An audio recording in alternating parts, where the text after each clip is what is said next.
Hi everyone, it's Az here from HeelvsBabyface. No, do not adjust your sets.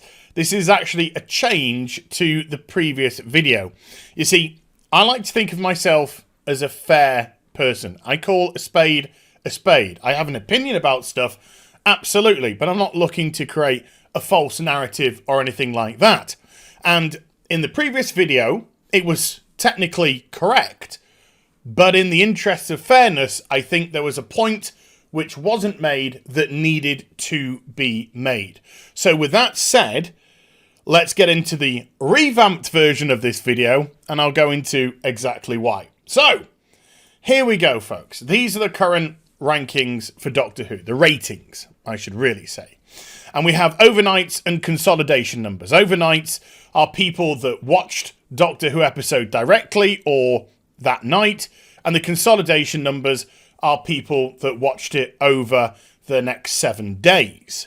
Now, with that said, all the previous series of Doctor Who are operating off the consolidated numbers. Correctly or incorrectly, that's how it operates. This current episode of Doctor Who does not have a consolidated number because 7 days have not passed since it was broadcast. So this is its current and only viewership. So you see, each one here has an overnight and a consolidated number. So, with that said, in the interest of fairness, let's talk about how shite it's doing. So you can see with the consolidated numbers, between episode 1 and 3 episodes, Doctor Who has lost 1.5 million viewers.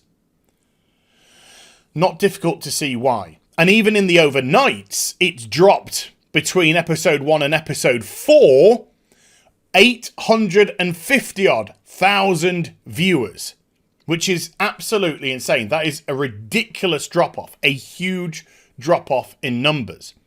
Now, because all the previous other series of Doctor Who, I'm going to take this season, just for argument's sake, because of some very obnoxious person. But you can see this is its final viewing figures. So even though they may have had lower overnights than the current season, this is where they are sitting with their final viewing figure. And because the current episode does not, this is what it is currently. I want to make that crystal clear, people. Because in its current format,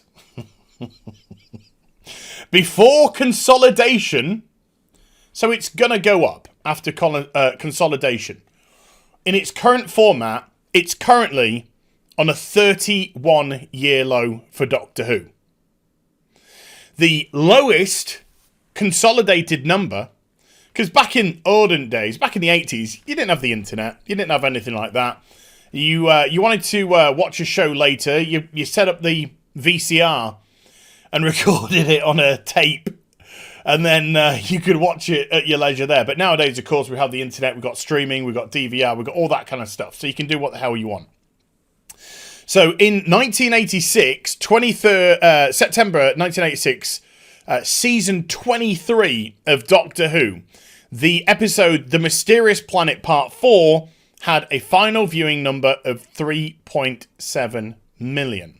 Since then, this is the lowest that the Doctor Who has currently been. So, in the current iteration of Doctor Who, it's not doing well.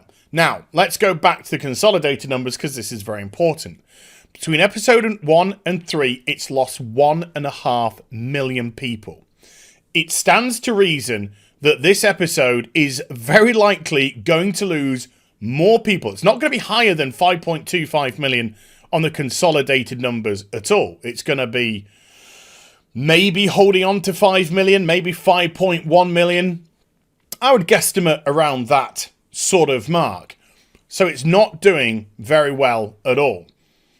But when you are currently on your overnights, and bear in mind, we're living in a very lucky time period that we can, through the course of a week, just have something that we can watch at our leisure any time.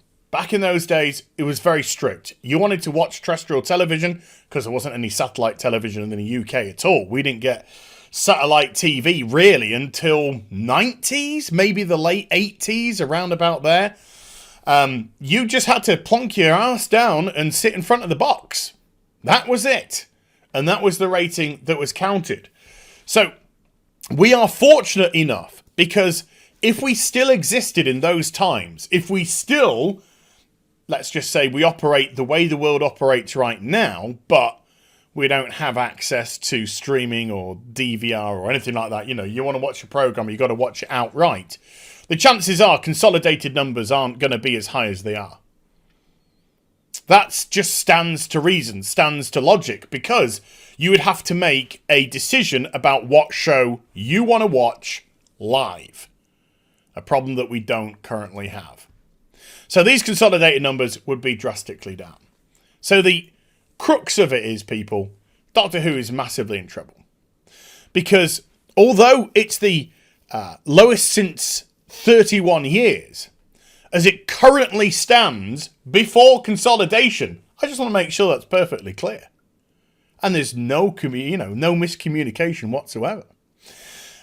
As it stands, pre-consolidation, it's currently the 8th lowest watched episode of Doctor Who of all time. And Doctor Who has been running for 57 years. That's the kind of trouble the show is in at the moment. Now, to me, it's very easy to see why this show isn't connecting. We've got a Doctor who isn't connecting at all with the audience. They're not amusing.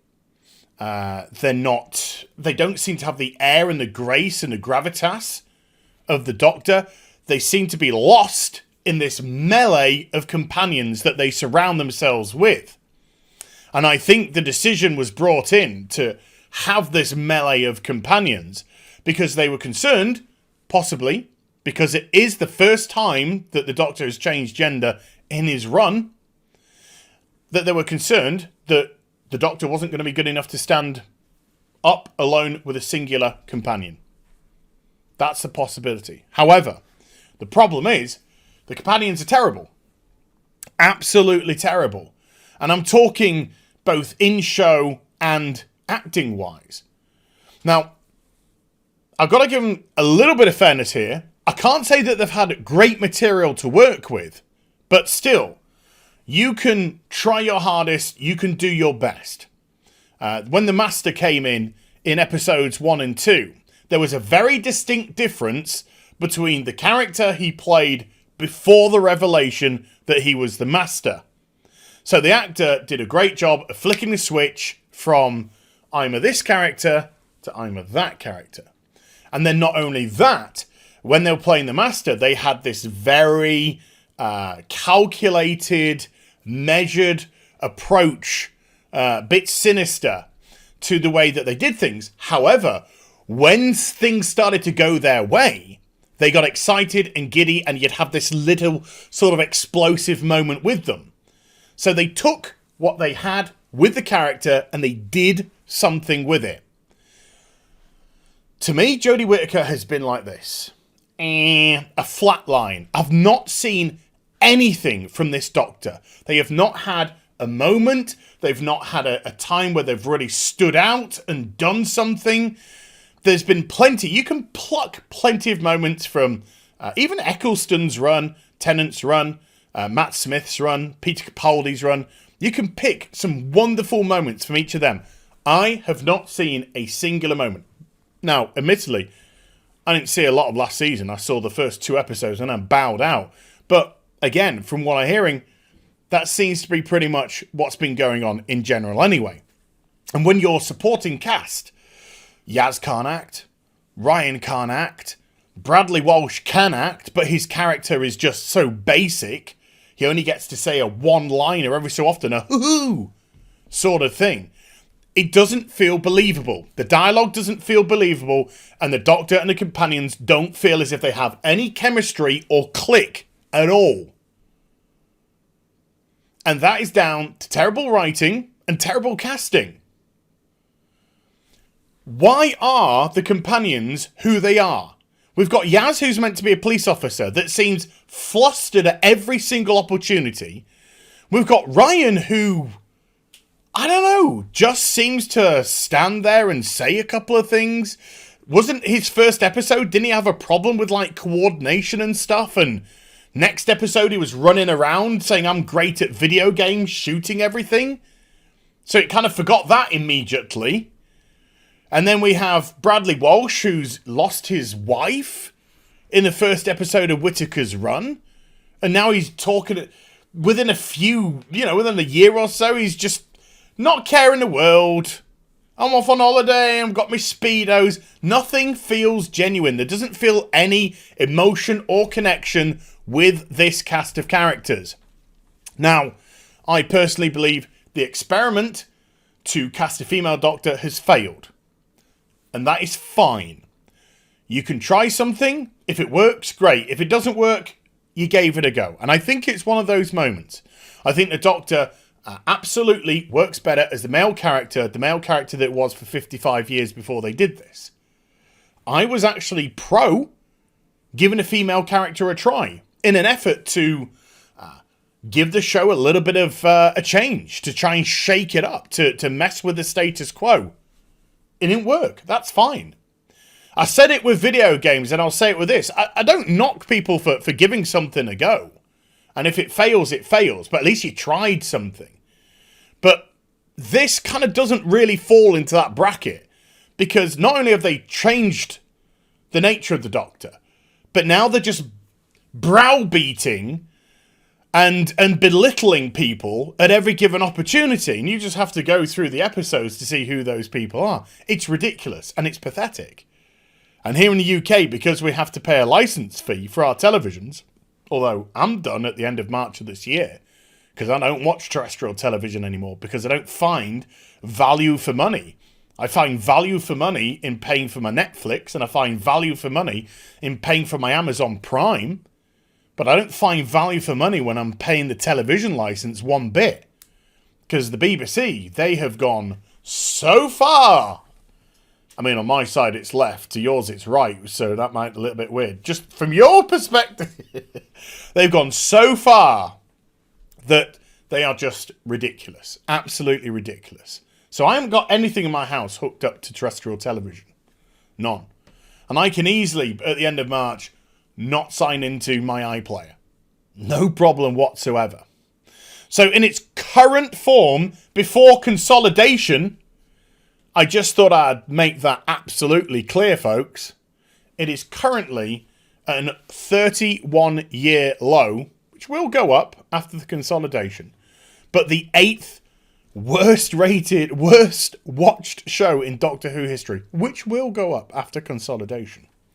But by how much?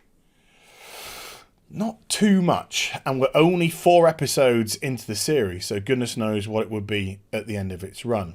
So in the interests of fairness, I think it was fair that I just made that very clear whatsoever. So I hope you enjoyed the vid. If you did, do give it a thumbs up and also subscribe to the channel. Follow me on social media and Twitch for live streaming. Links, they're in the description box down below, and I'll be back with some more stuff very soon. I'll link this article in the description box down below so you can look at it at your leisure. You take care. Bye for now.